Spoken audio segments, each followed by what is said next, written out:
My dad doesn't know this, but I heard him tell another man he wished his kid were his son instead of me, so I gave him exactly what he asked for. And now, I treat him like a stranger. I was 14 when I heard the words that changed everything between my dad and me. We were at my brother Noah's baseball tournament. Noah was 16, the star pitcher, the golden boy who could do no wrong. I played soccer, but my dad never showed up to my games. There was always an excuse. Work ran late, the car broke down, a headache, something. But for Noah, he never missed a single game, not once. That day, I left my phone in Dad's truck, so I went back to get it during the 7th inning. That's when I heard him talking to another father in the parking lot. The man was complaining about his own son, saying the kid had no drive, no passion, no energy. My dad laughed, then said something that hit me like a punch to the chest. He said, "You should trade him for mine. Not Noah, obviously. The other one. Ethan's so forgettable you probably wouldn't even notice the difference." They both laughed.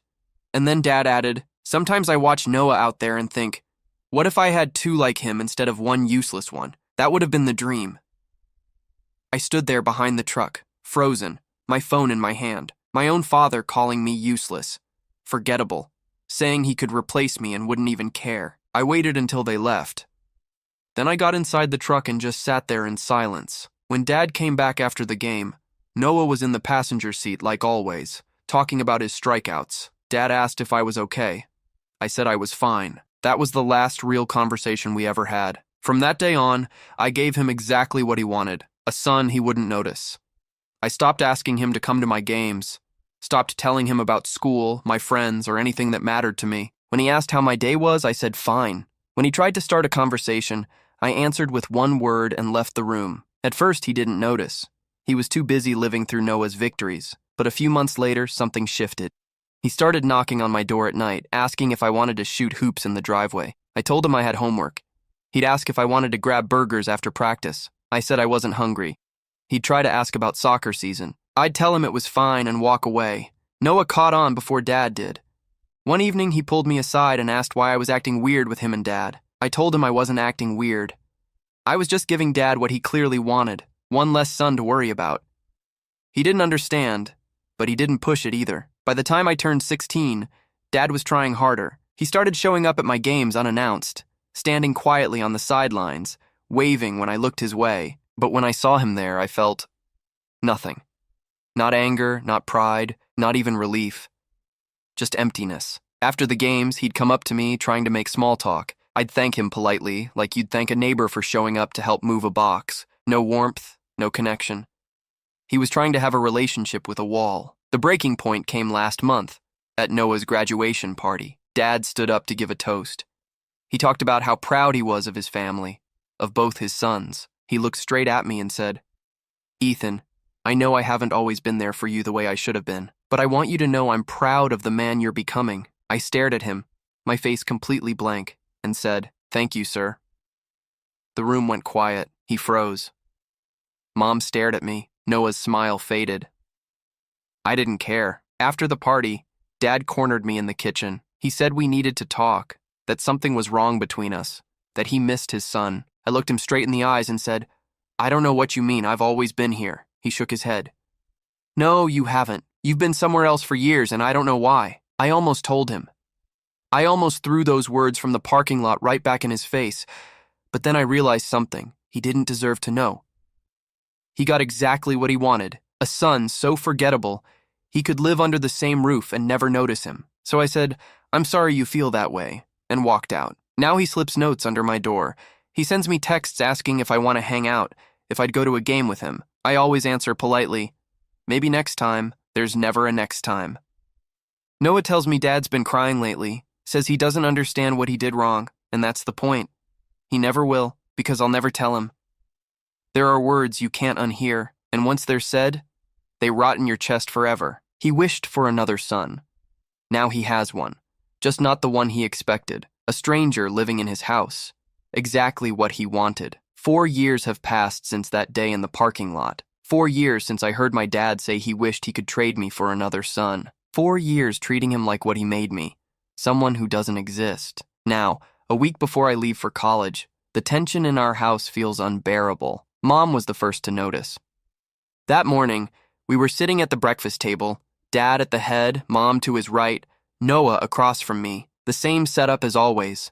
The same heavy silence that had become our family's normal. "Ethan," Mom said, setting down her coffee cup, "your father and I were talking. We'd like to throw you a going-away party before you leave." I didn't look up from my plate. "That's not necessary." "Of course it is," Dad jumped in, his voice too cheerful, too forced. "It's not every day a son goes off to college. We want to make it special." I looked up for the first time that morning. "Thanks for the thought, sir, but I'd rather keep it low-key." His jaw tightened.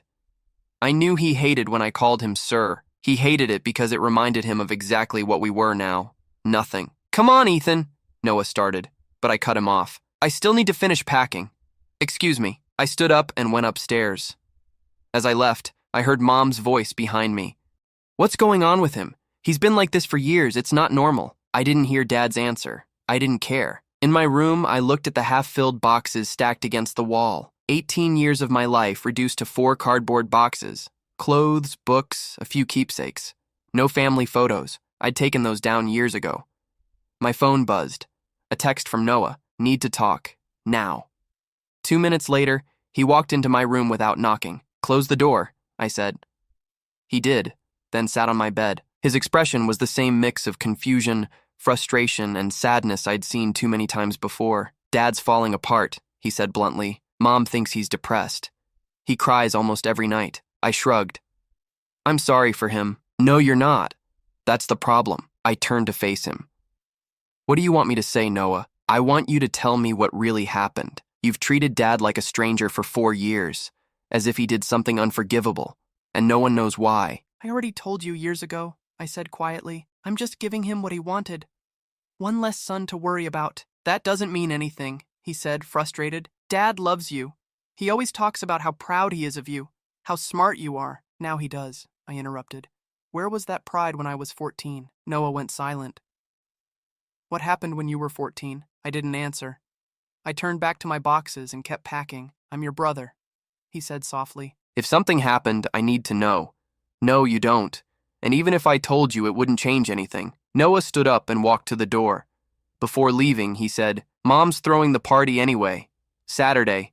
Grandparents, uncles, cousins, the whole family. Good for her." "Ethan, please, it's your send-off. At least do it for Mom." I didn't respond. He closed the door behind him. I sat on the edge of my bed, staring out the window. Outside, Dad's car sat in the driveway, in the exact same spot where his truck had been 4 years ago. The same parking lot, the same memories. I wondered if he ever remembered that conversation, if he ever thought about the words he said that day. Probably not. To him, it was just casual talk between two dads, a stupid joke. To me, it was the day my father died. Not literally, of course. He was still there, living under the same roof, breathing the same air. But the man I thought loved me, the man I thought was my dad, stopped existing the moment I heard those words. "You should trade him for mine." Not Noah, obviously. Ethan's so forgettable you wouldn't even notice. 4 years later, I could still hear his laughter, still feel the cold metal of the truck against my back as I hid, still feel something inside me break. My phone buzzed again. This time, it was Mom. "Party's on Saturday at 6 p.m. Everyone's coming. Please, Ethan. It's important to the family." Family. What a hollow word. I typed a short reply. "Okay." I wasn't doing it for Dad, not even for the family. I was doing it because in 6 days, I'd be 1,000 miles away, and I'd never have to pretend to belong here again. The next few days were quiet torture. Mom threw herself into planning the party, catering, decorations, guest lists. She invited people I hadn't seen in years. Dad tried to help, but every time he walked into a room where I was, the air turned heavy. I didn't exactly ignore him. I just responded politely, like I would to a mailman or a neighbor. On Thursday night, I came downstairs for water and found him waiting in the kitchen. "Ethan, can we talk for a minute?" he asked. "Sure." I poured the water, leaned against the counter. I didn't sit. Didn't want to make it seem like a long talk. He rubbed his hands together, nervous. "I know things have been hard between us these last few years." "Oh, really?" "Don't do that," he said quietly. "You know what I mean." "No, sir, I don't. I've been right here the whole time." "Please," he said, voice cracking. "Stop calling me sir. I'm your father." I looked him dead in the eyes. "Are you?" His face collapsed. What kind of question is that? Of course I am. I raised you. You gave me a roof, food, and education. I appreciate that. Ethan, what did I do? Please tell me. I've been trying to figure it out for 4 years. Your mom thinks I'm losing my mind. Noah looks at me like I'm a failure, and you look at me like I'm nothing. I don't look at you like you're nothing, I said calmly. I look at you like what you are. A man who lives in my house. Tears filled his eyes. That's not fair, he whispered. Whatever I did, I deserve to know. I deserve the chance to make it right. Some things don't have a fix, I said. Everything can be fixed if there's love, he said. And I love you, Ethan. I've always loved you. I almost laughed. Almost. Good night, sir. I walked past him and up the stairs without looking back. The next day, Mom asked if I could go with her to pick up a few last things for the party. I said yes, mostly because I needed to get out of that house. We drove in silence for a while. The afternoon sun burned through the windshield, and the hum of the car was the only sound between us. Then she spoke. Your father loves you. You know that, right? I kept my eyes on the road ahead. Sure. Ethan, look at me. I didn't. Ethan. I sighed and turned my head slightly. What? What happened between you and your dad? And don't say nothing. I've watched this family fall apart for years and no one tells me why. Nothing happened, Mom. I just grew up. Growing up doesn't make you treat your father like a stranger. It doesn't make you refuse to spend time with him. It doesn't make you call him sir. I didn't answer. You were 14 when everything changed, she continued, her voice trembling now. One day you were a normal kid who wanted your dad's attention. The next, it was like someone flipped a switch. What happened that day?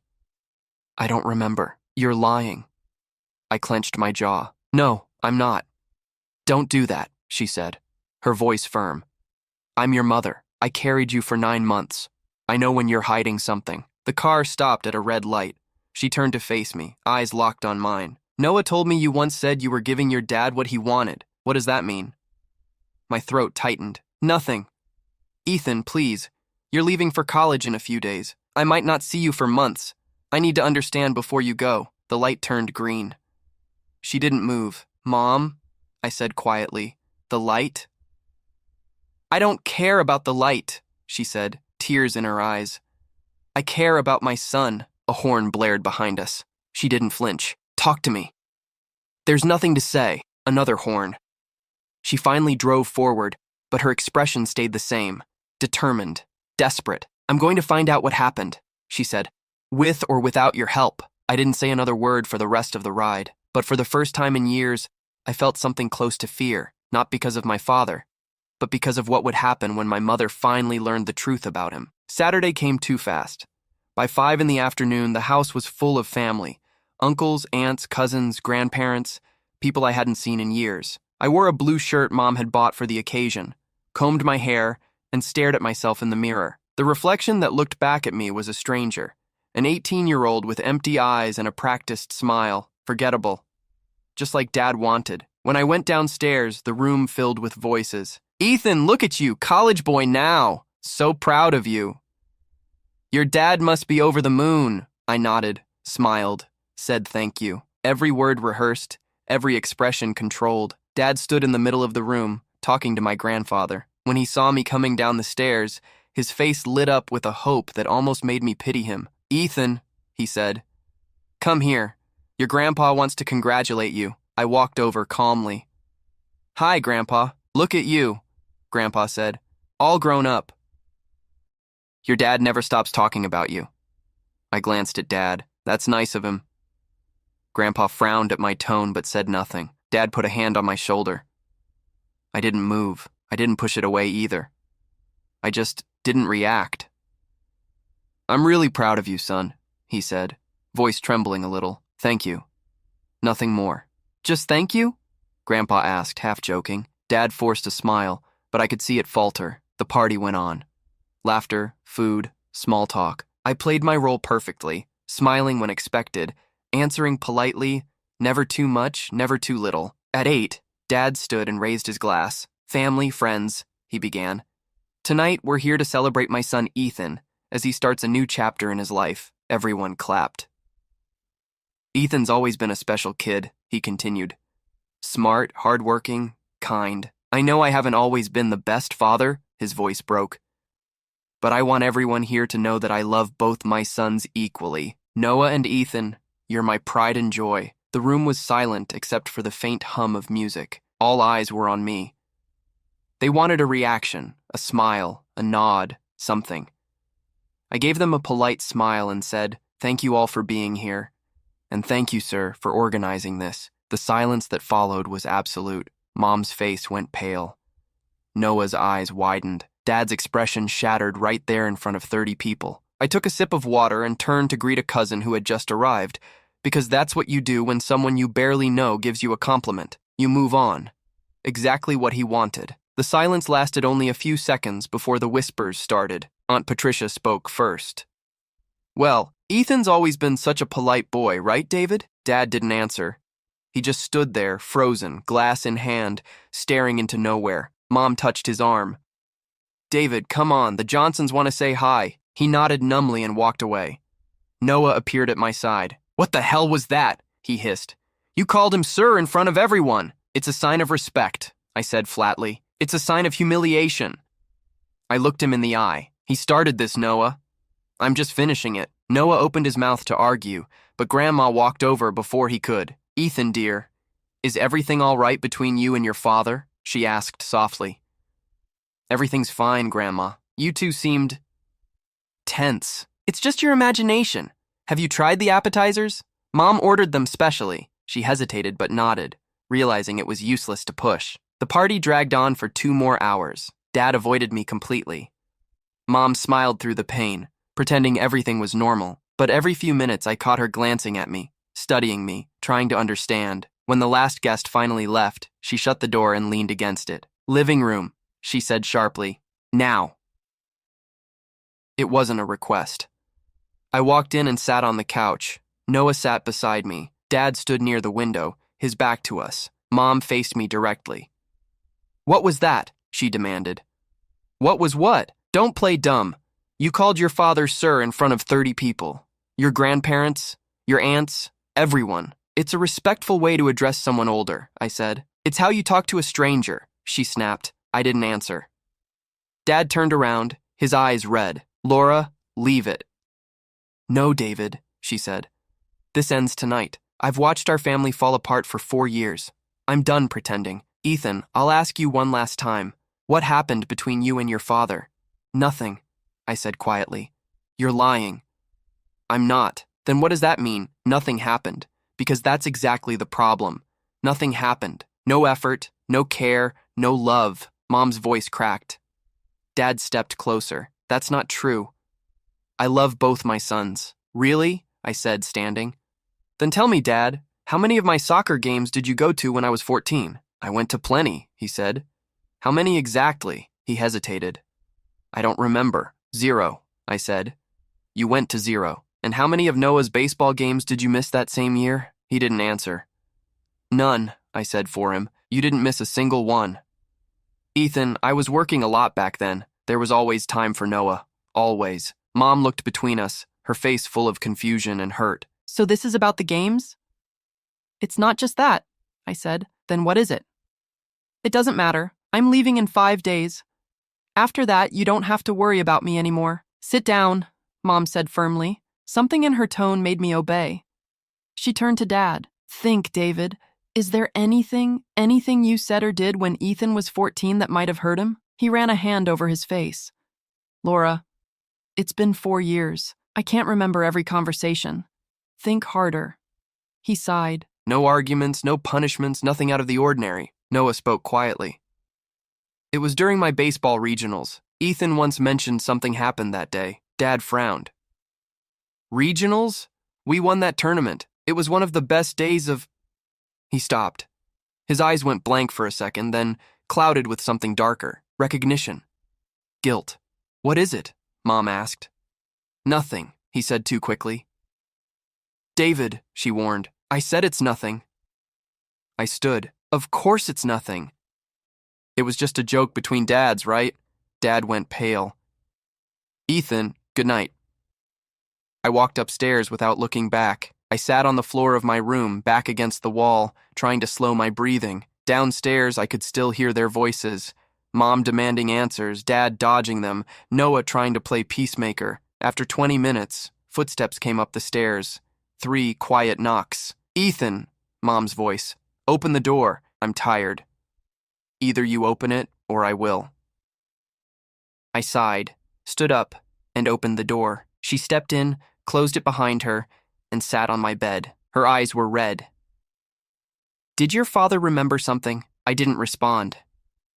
"He said he's not sure, that he might be confusing things, but he remembered having a conversation with another dad that day, during the tournament." My chest tightened. "He wouldn't tell me what it was about," she continued softly. "He got nervous, almost started crying." "Ethan, I need you to tell me what you heard that day." "Why?" "Because I'm your mother, because I love you. And if your father said something so terrible that it destroyed the bond between you two, I deserve to know." I stared at her for a long moment. 4 years of silence pressed against my throat. "You really want to know?" I asked. "Yes," she whispered. "Even if it changes everything, the truth doesn't destroy Ethan," she said. "It frees."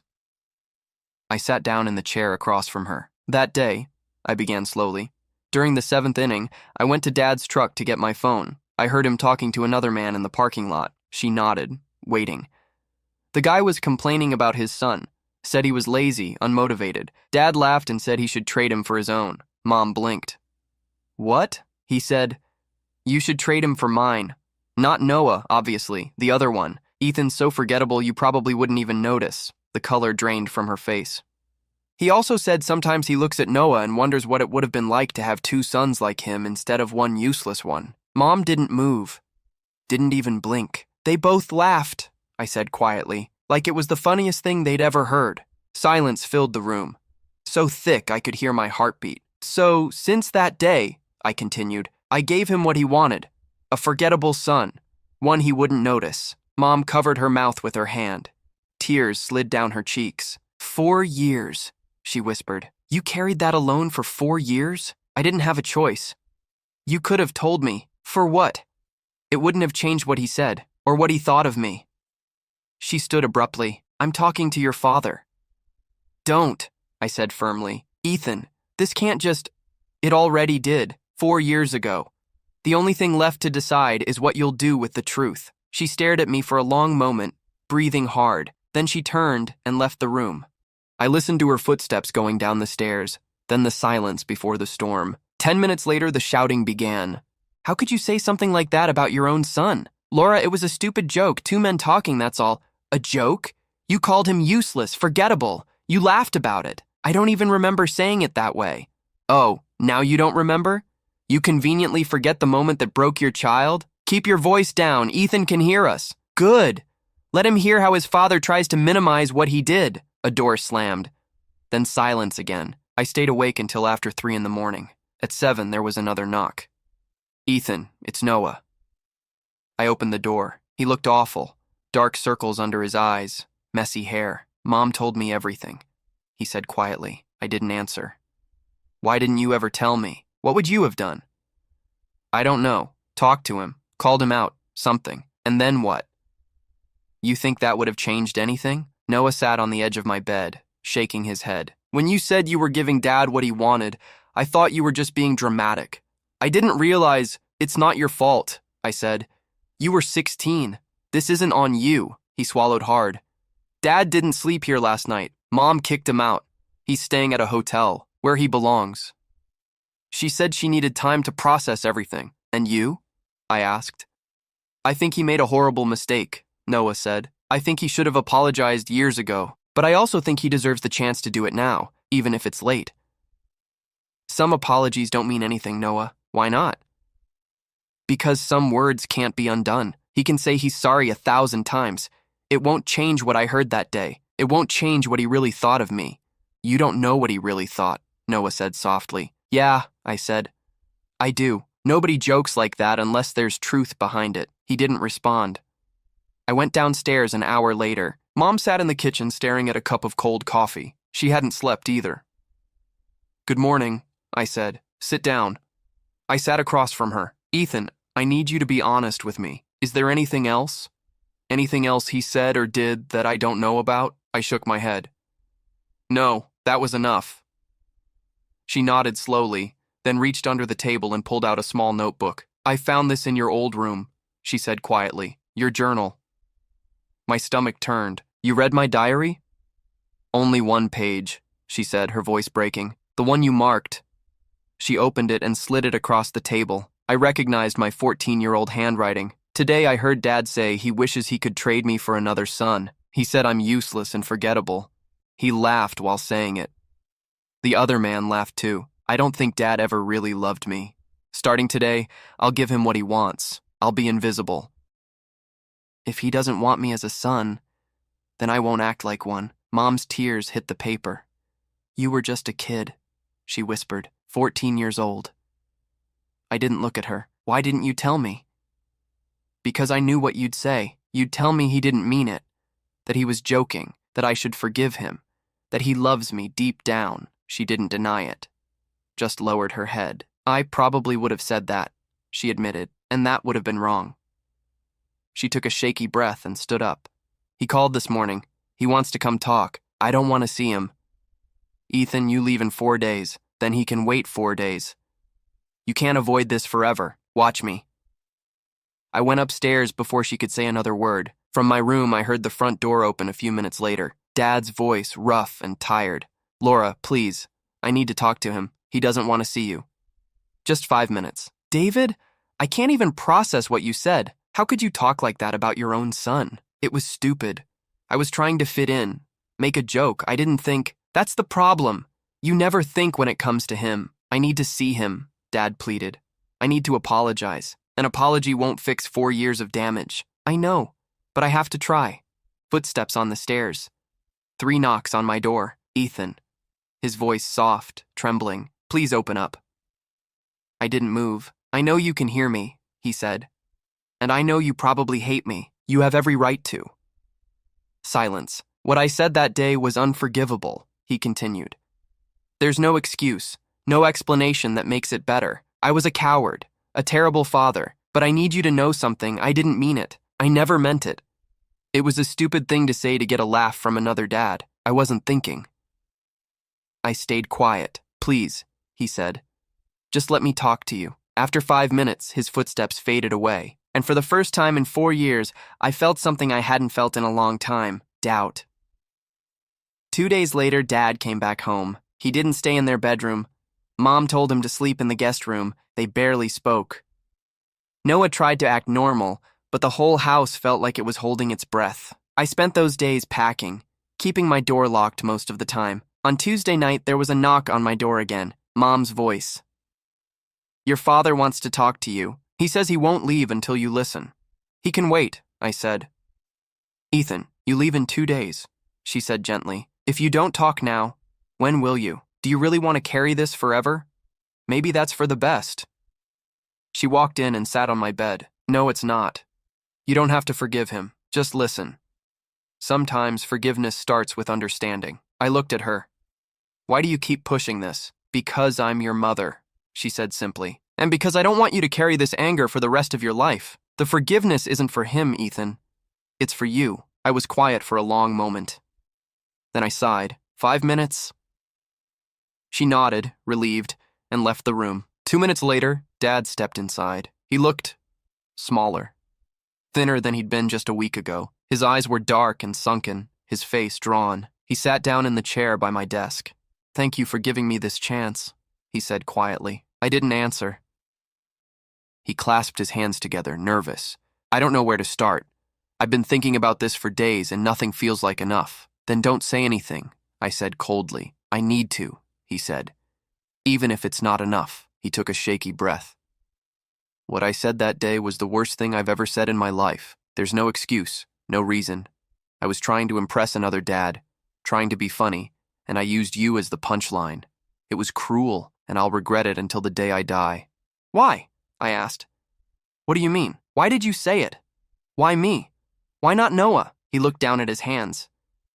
Because everyone already knew Noah. He was the star, the easy one to brag about. You were quieter, harder to read, and instead of trying to connect with you, I made the coward's choice. I mocked you to make myself feel comfortable. So you humiliated your own son to fit in, I said. He nodded slowly.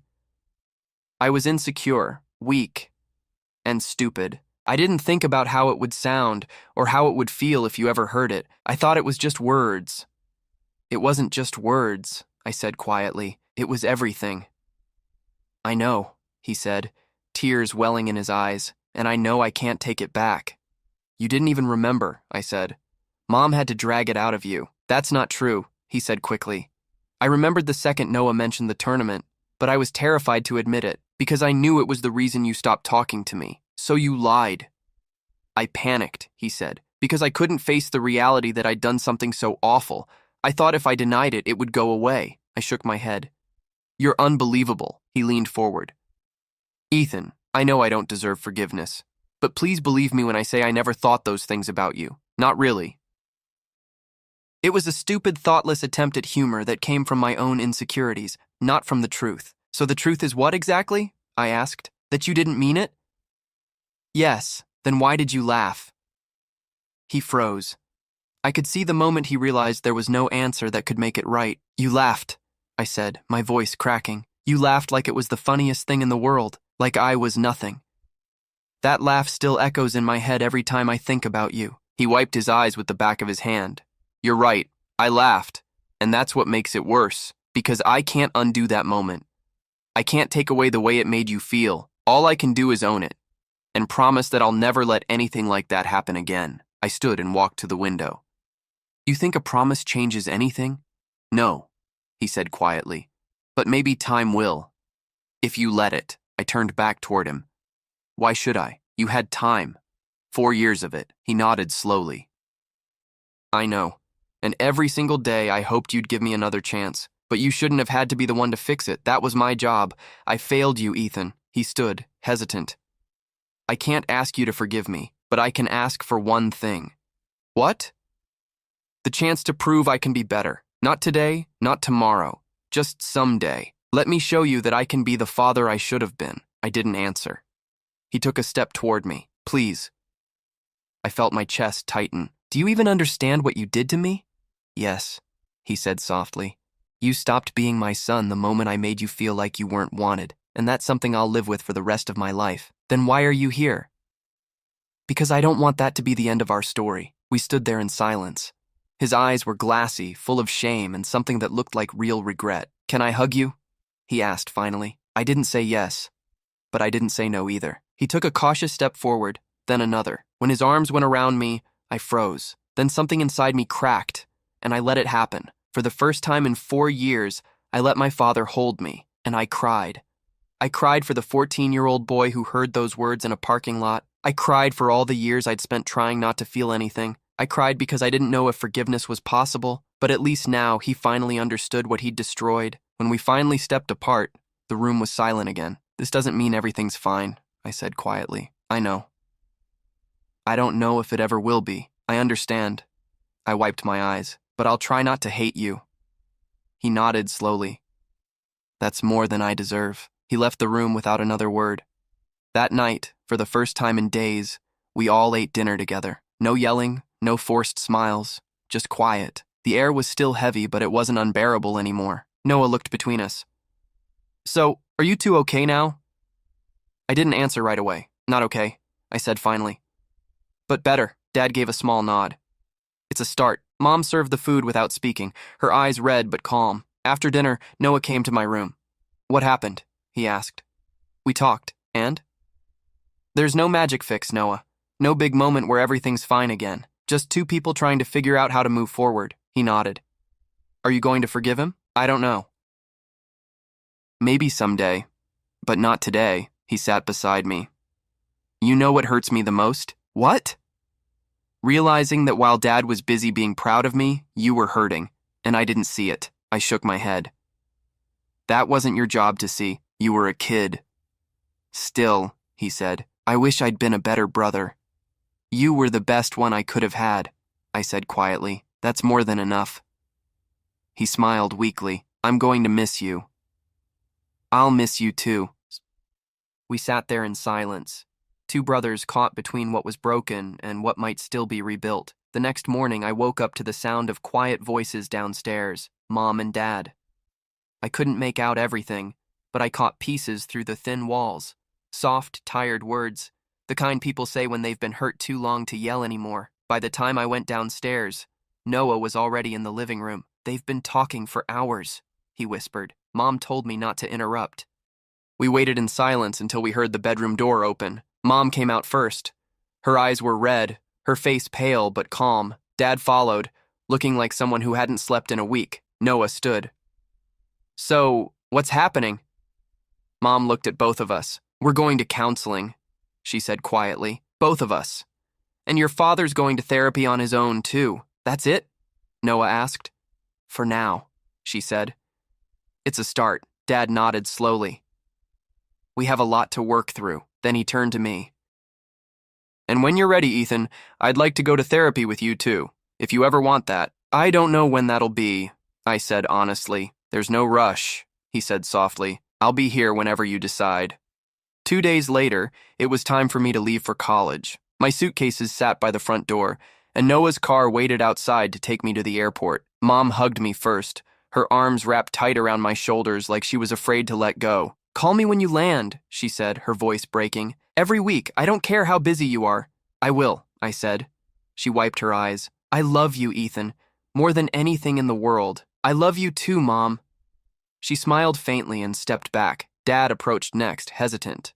"Can I?" I nodded. He hugged me. Not too tight, not too long. Just enough. It wasn't dramatic. It wasn't awkward. It just was. "I'm going to do better," he whispered. "You don't have to believe me. Just watch." "Don't promise," I said quietly. "Just do it." He nodded, eyes glassy. "I will." When we pulled apart, I saw something in his face I hadn't seen in years. Determination, maybe real this time. "Goodbye, Dad," I said.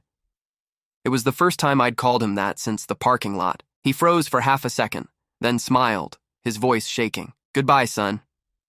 Noah grabbed my bags and loaded them into the car. He didn't say much until we were halfway to the airport. "How are you feeling?"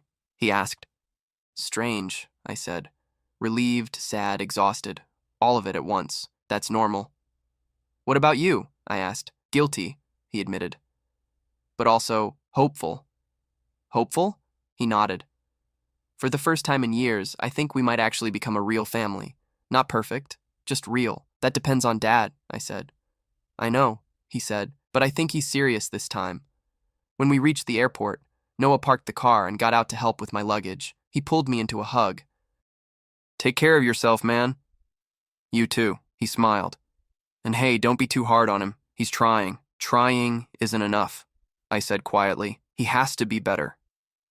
"Then give him the chance to prove it." I nodded, not because I agreed, but because I wanted to believe it was possible. I waved one last time before walking into the terminal. I didn't look back.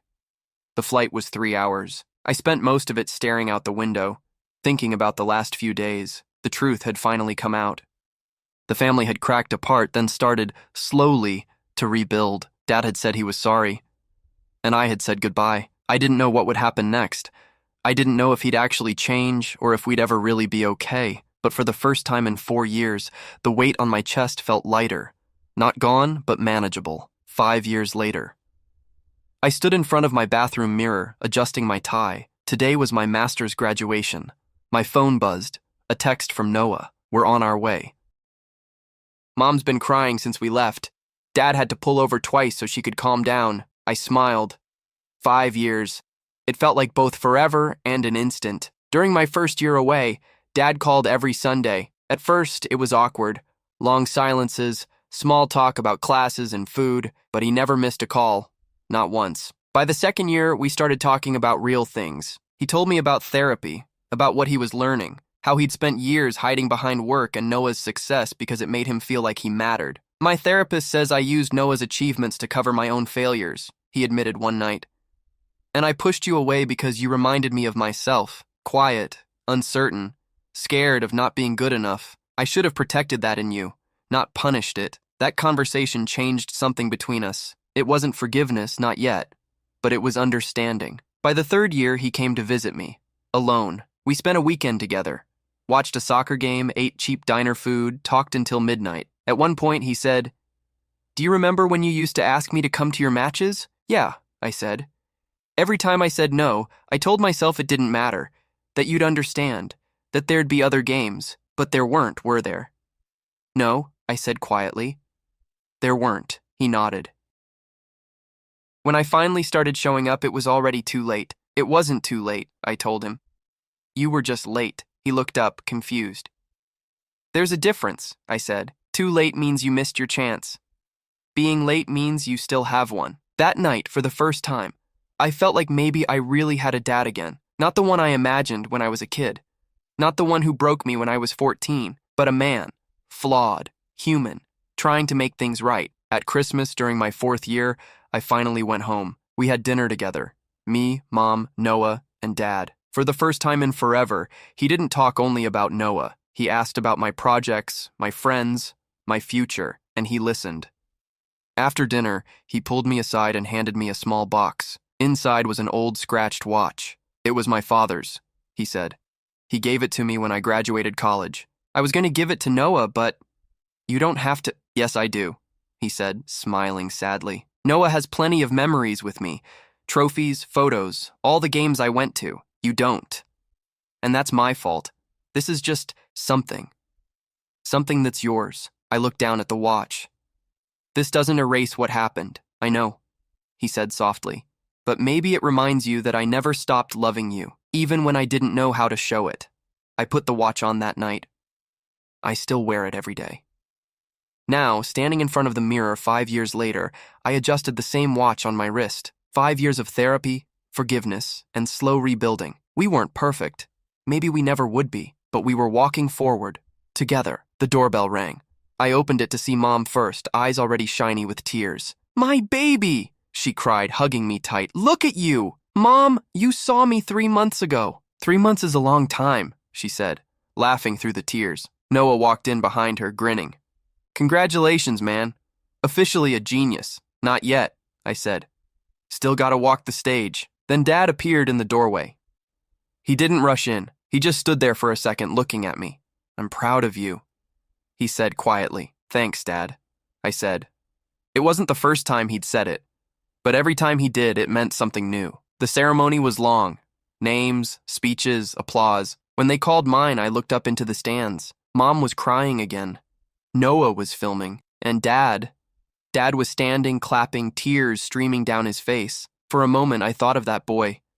14 years old, hiding behind a truck, hearing his father say he was forgettable. That boy had built walls, turned pain into silence, and taught himself to stop caring. But he wasn't me anymore. Now there was just a man who understood something simple, but true. People can change. Not always. Not easily, but they can try.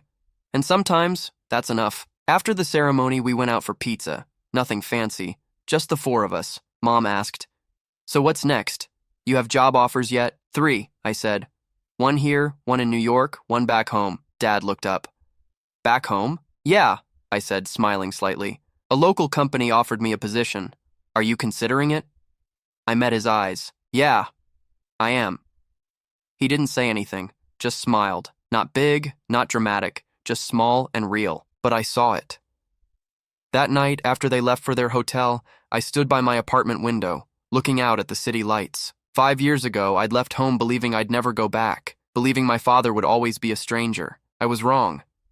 The pain was real. The scars would never fully disappear. But I'd learned something. The future isn't written by what someone once said. It's written by what they choose to do afterward. My phone buzzed. A text from Dad. Thank you for letting us be part of today. It means more than I can say. I love you, son. I typed back 3 words. I love you too. And for the first time in 9 years, I meant every one of them.